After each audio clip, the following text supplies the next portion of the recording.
Welcome friends to another Nuclear Revenge video. Today we've got a story of a dream job turned bad. Our story of the day is my dream job turned out to be a nightmare. I love comics. More than anything, it's because growing up, it was a point of bonding between me and my nerdy dad. So when I was old enough to start looking for work, I spent a few years trying to get a job within that sphere. I didn't care too much what it was, I just wanted to contribute in some way to the process. So when I found a job working for Marvel Studios as a secretary, I didn't hesitate to uproot myself and move states just to grab this foot on the dream factory ladder. Being a young woman in her early 20s, one that had barely ever traveled, tells you how much of a big deal this was to me. So I packed my bags, left my family behind, and moved into a tiny apartment not far from my new job. My first day was really good. I felt so excited when I saw the big film reel design stenciled onto the front of the office building. The interior of the complex was stacked with Marvel stuff. Costumes, murals, anything you can imagine. It was so fun. Everyone was really friendly, and one of the higher-ups gave me a little tour and got me settled in. She was so kind and forgiving of my new girl blunders. Eventually, I got to meet the professional that I was working directly under, who, to my surprise, was only about my age. Office gossip quickly revealed to me that this man was the son of a wealthy, influential figure. Cue my reservations. Well, he was in a pretty good position for someone so young. He'd seemed decent enough when I first met him, but I was sure that he'd turn out to be a hell-raising, spoiled snob over time. They always do, don't they? Daddy fulfills their every whim, and so they never have to build any character to learn how to handle rejection. Well, after our first few weeks, I became increasingly convinced that my initial notions had been both wrong and unfair. He was a very hands-on worker, dedicated and really engaged with his colleagues, including me. Most of all, he was funny, charming, and quite good-looking, even if not Richard Gere handsome. He was an old-fashioned gent that would hold the door open for you and talk to you with respect and consideration. I even started to like him. In fact, we seemed to be getting on really well. We both shared similar interests and had an even more similar sense of humor. We really clicked. So a few months after starting there, he asked me out for a drink after work one evening, and I accepted. I met him at his car after I'd finished, and surprise, surprise, it was a sports car. Don't ask me what kind though. I have no clue when it comes to knowing what car's what. All I can tell you is that it was green, had 2 seats, and moved like a beaver with a rocket up its butt. It was a pretty short trip to the bar, about a couple of miles, which was a blessing, because he drove with his foot to the floor, and I am the opposite of an adrenaline junkie. Honest to God, my main thought the whole time I was in the car was, don't be sick, don't be sick, don't be sick. When we got to the bar, I was stoked to find it was a cool, old bar, really atmospheric. Inside, there were deep blue lights running the lengths of it, making it feel really moody. I liked that. We sat at the bar. Matt, name changed, ordered a beer for me and a pina colada for himself. The bartender served our drinks the wrong way around, but I suppose you couldn't blame him. At least we got our drinks, and in good time to boot, despite it being pretty busy. It was fun getting to know more about him. He told me about the countries he'd visited, showed me pictures of him in Italy, Japan, and Cyprus, among other places, and told me about his family. There was a bit of showing off, but I wasn't convinced it was so much pure vanity as insecurity. I sensed that he was just trying to establish his character, maybe struggling a bit, and trying to fill the patches with status. I'm pretty good at getting people to feel at ease though, getting them to open up.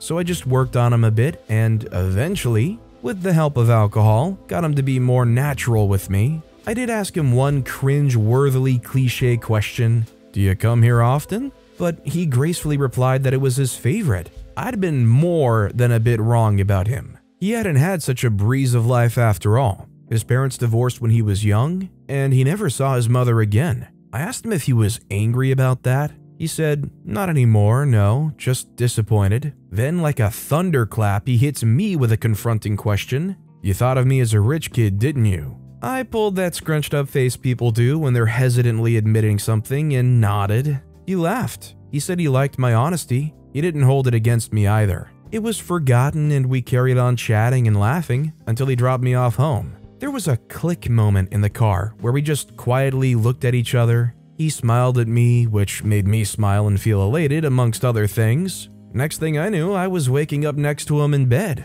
Afterwards, we sat down and had breakfast. Straight to the point, he asked me if this was a one-time thing or whether we might do it again. Coyly, I said I might want to go there again, and that's what it did. It turned into a full-on friends with benefits situation. Every so often, there was no regularity to it, we'd meet up at my place and have fun. Things stepped up a notch after a while when he started inviting me over to his apartment. The first time I went there, my jaw dropped. It was stunning. Lots of space, a swanky kitchen, and a panoramic view. The situation went on from there for just over a year, by which time I was starting to feel disenchanted. I invited him over to my place to talk. He came, clearly expecting a good time, but quickly caught on to the fact that we were going to have the breakup chat. At first, he seemed to be taking it well, and I started to feel at ease. Unfortunately, I was really wrong. In fact, he hadn't really been listening at all. He said it was fine if I needed a break. I said, "No, I'm sorry, Matt. I want to end things altogether." He still wasn't listening. He said, "You're just in a bad mood. Come on, let me cheer you up." He pulled me in close and tried to kiss me, but I lurched back and said, "No, I don't want this." He still persisted and did other things, forcing me to parry his arm away. I stood up and stepped back to put some distance between us, and for a moment, I thought he was finally paying attention. He sat smiling at me, quite still, but then he suddenly got up and slowly started towards me. He ran his fingers down my arm and I just felt so uncomfortable. He grabbed my arm and I yanked it back, but he didn't let it go, and a struggle ensued. We were shouting and pulling each other about until there was a loud knock at the door, a man asking if everything was alright. We stopped dead in our tracks. I told Matt that he'd better leave or I'd scream the place down. He bitterly let go and walked out, passing my waiting neighbor as he went. Robert, the neighbor, asked me if I was okay. I sheepishly nodded and thanked him for stopping by. I asked him if he'd like to come in for a coffee and he said yes. I told him all about Matt and he listened attentively. I noted that we just had a bit of an argument and that's what he heard. When I told him the nature of it though, he had a quizzical look on his face. I asked him what was wrong. He said, "Doesn't sound like it was an argument. Sounded more like he was trying to force himself on you." It's so stupid that it didn't occur to me straight away, but it was true. All I could do was say, "You think he tried to you-know-what me?" He thought that at the very least he definitely assaulted me. Would I call the cops? I said I needed more time to think about it. I really considered it, but I was afraid that it would affect my job, and not having much in the way of savings, I couldn't afford to lose it. I was totally on my own.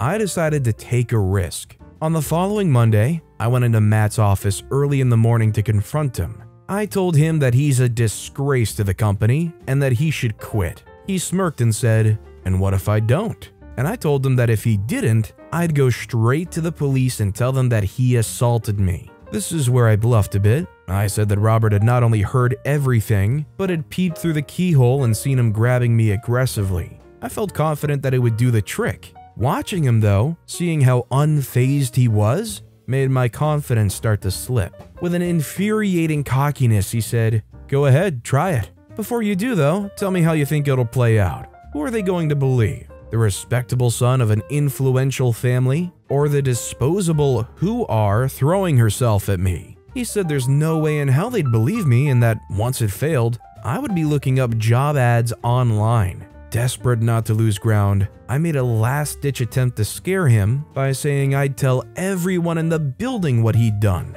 He got up so swiftly that I jumped, and then he came over to me and got uncomfortably close. "Don't be so stupid," he said. "If you do that, I'll have to take you seriously." Whatever that specifically meant, I had no idea, but it was obviously menacing and enough to make me retreat. In my lunch break, I ran into the higher-up that I mentioned earlier and felt compelled to talk about it with her. At the very least, I'd have someone in my corner, or so I thought. She invited me to sit in her office and we could eat and chat there. I told her about what had happened, expecting and hoping for sympathy, only for her to chuckle and hand-wave it as horseplay. I pulled up my sleeve and showed her the bruise marks on my wrist. She didn't even bat an eyelid. Suddenly, I felt very out of place, like I was a leper. I finished that lunch not feeling some supported as I'd hoped, but utterly dejected. I went home that evening and cried. I didn't eat a thing and I didn't know what to do. I felt like an insignificant piece of trash that had been kicked about. I lived the next couple of weeks on autopilot, feeling like an outsider in my own workplace. I wondered if I should just give the whole thing up and fly back home, but my stupid pride was saying, if you do that, it'll look like you couldn't hack it. I felt like enough of a failure as it was without the patronizing sympathy of my parents. I could just imagine their faces, that gut-wrenching look of sympathy. No, I couldn't do it. So I stayed. Weeks and weeks passed and I just got worse and worse. I lost weight, paid less attention to grooming, and felt empty. Work and home, that's all there was to my life. Where I'd enjoyed going out on spontaneous little trips and making friends, now there was just me and instant ramen, if I felt up to it. I decided to make a general call to a cousin who I'd been close with, not to talk about my situation, just to hear a friendly voice, a voice of home. For that 30 minutes, hearing about my uncle's new DIY hobby, he acquired more hobbies than a bored housewife, how their old dog was doing, and about their little girl's first day at school. All the normal stuff. It proved both a blessing and a curse. On the one hand, it was comforting, but on the other, it made me ache for normality, for security. In the end, it made me feel even worse. I'm not very good at giving up though, so I mustered the scraps of energy spare to book a holiday, the cheapest possible holiday, same state, and really not more than a stone's throw from my apartment. Still, it was something. I spent the first few days doing not much at all, lounging around on the beach, dipping my toes in the water. Just as I was finding a scintilla of solace, on the Wednesday whilst I was sunbathing, I hear a man's voice above me. I asked him who the heck he was. He said that he'd dropped by to check up on me, wanted to make sure I hadn't tried anything silly. He told me that he'd be keeping a close eye on me from now on. Then he walked off. I was stumped on a few fronts, but one obvious thing was that this warning was courtesy of Matt. The most pressing question for me was, why now? I gave up on the holiday after that. My mood plummeted like a lead balloon, and now I had to contend with added fear and anxiety. I went back to work and for a couple of days, tried to pretend everything was normal. I couldn't manage it though. The darn thing was eating me up. So in the middle of a shift, I stormed into his office and demanded to know what the heck he was playing at. He just shrugged his shoulders. The whole moment was a weird haze, because I was so scared and angry that I didn't know what to do with myself. I later found out that the gap was because that other colleague had casually mentioned it and crossed wires that he thought I was going to tell the cops. Not that this piece of hindsight knowledge helped me then. Every moment after that felt like a cross between a horror movie and a reality TV show. That my life was under scrutiny by some lurking monster. I became a nervous wreck. I couldn't sleep for fear that that man would come bursting through the door, and I certainly couldn't eat. The sight of food made me feel sick. The stress he put me under got so bad that my hair started falling out. I was reduced to skin and bone, and I started skipping work. Eventually, I was fired. He'd pulled the rug from under my feet. Not that I cared initially, but without me noticing, he'd driven me to the end of my tether. He'd broken me completely. The only way I can describe how I felt is to say I felt hollowed out. By then, I wasn't even washing myself anymore, didn't go out and didn't talk to anyone, not even Robert. Naturally, with no money coming and nothing coming in, the bills just started piling up, reaching a point where I was days from eviction. I wanted to end everything, and I seriously considered doing so. In the darkest few days, I did nothing but think up the most quickest and painless methods. I came to the conclusion that the best option available was for me to leap from the top of the apartment complex. Eviction day came and went. The landlord came knocking, got no answer. He slid notes under the door, but I didn't read them. I couldn't. I felt dread just seeing them. Then one day there was a different knock at the door, but it was still faintly familiar. When they got no answer, a familiar voice sounded. It was my dad. Mom too spoke up. At first, I felt horrendous shame, but something deeper, more powerful overrode my embarrassment. Before I knew it, I was up and making a beeline for the door. When I opened it, I could see their shock. Still, and despite the fact that I smelt a bit funky, my dad pulled me in for a hug.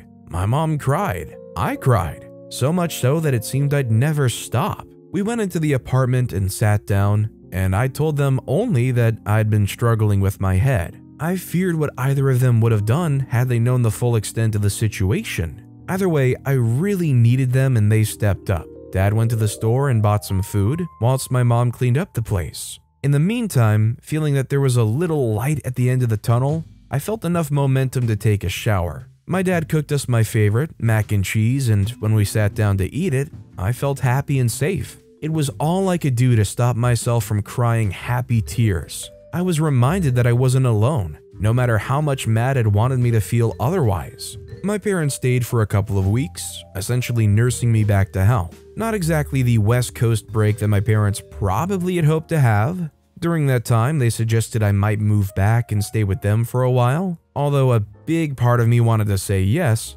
I was feeling a renewed determination to stay and try to make something of my life here. I got the impression that Matt was satisfied and would leave me alone, and after everything, it would seem a waste if I didn't at least give it one more try. They said they understood and that the offer will always remain open. After they left, my first job was to ring the landlord. I told him about my situation and asked if he might give me a second chance. He said yes. We agreed on a payment plan for the arrears, and thanks to Mom and Pop, I had money to pay that month's rent. I found work as a cleaner. It didn't pay well, but it was something, and got my life back on track. By the time my debt was nearly clear, I decided I couldn't move past what happened whilst I stayed here, and I felt like I was getting nowhere. So I settled on sorting out my affairs here and then moving back home ASAP. But I didn't want to leave without giving Matt a little gift to say thank you for everything. One evening, I dressed myself in such a way that I would neither stand out nor be easily recognized by anyone who knew me.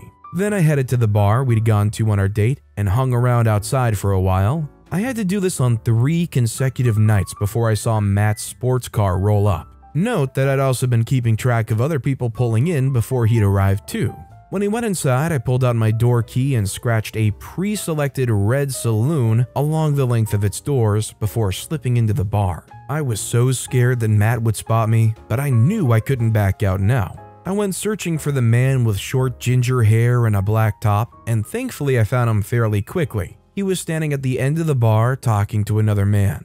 I went over to him and asked him if he was the owner of the red saloon outside. He gave me a cautious yes before I informed him that I'd seen a man keying his car and that he was in the bar right now. He sped out of the bar and I followed behind, pretending to leave altogether, but in reality, I went across the road and up a bit, back to my hiding place. I watched the poor man throw his hands up in the air before storming back inside. After a couple of tense minutes, I saw him come back out, practically dragging Matt by the collar. They argued loudly, going back and forth between, "You need to pay for this," and "I didn't touch your car." Eventually, shouting escalated into pushing, and pushing into a full-blown fight. I didn't stick around to watch for long, only enough to see Matt take a couple of hits. I figured that was probably equivalent to what he had done to me. I left California as quickly as I could after that and never wanted to go back.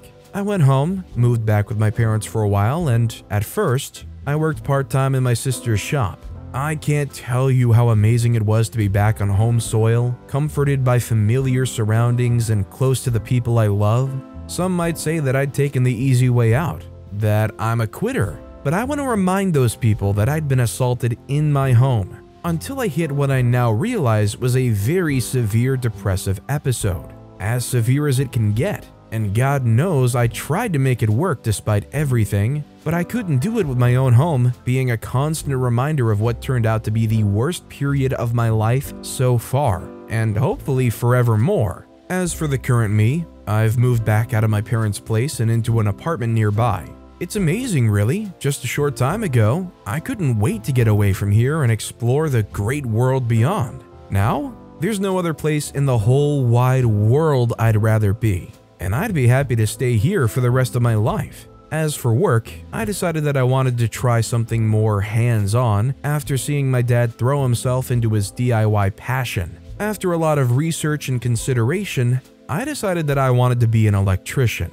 I started an apprenticeship and, to my delight, found I really enjoyed it. Now I'm fully qualified and it's my full-time job. I've reconnected with some old friends, resurrecting my social life in the process, and there's barely a day that passes without me finding something to smile about. I'll never take this life for granted. Whilst I'm much happier, and whilst I got some sort of revenge on him, I can't help but feel aggrieved that Matt got away with as much as he did. The business rallied around him because he's well connected, and every time I think about it, I wonder if I was even his first. If there's one thing I'm sure of, unless something's properly done about him, I won't be the last. And what if his next victim is less assertive than me? What if she feels like she has no choice but to lie down and take what he gives? I don't believe for a second that he has any kind of boundaries. And what will become of such a woman? I'm pretty sturdy, but I wouldn't have managed to get out of that rut, I don't think, without my parents to back me.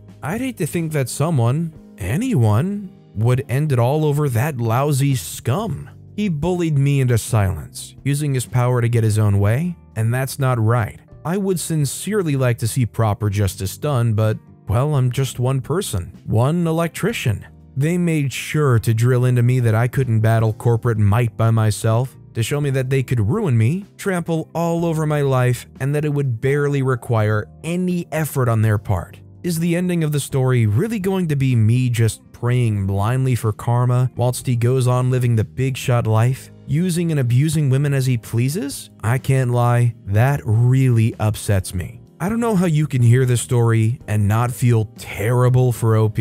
And OP's dropping some really heavy truth bombs in that last paragraph. Not everyone reacts the same way in situations like that where somebody's basically forcing themselves on you. You know, a lot of people, their natural reaction is just to kind of freeze up.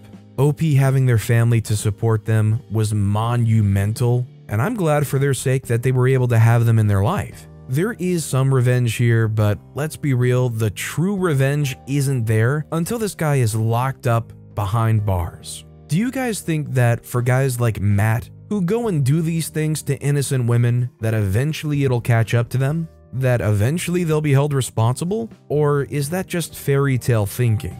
Let me know what you guys think down in the comments below. But with that being said, that's all the time we have for today. Now, if you want to hear another revenge story that was absolutely crazy, click on that left video. Or if you missed my latest video, check out the one on the right. That said, I'll see you all next time with some more stories.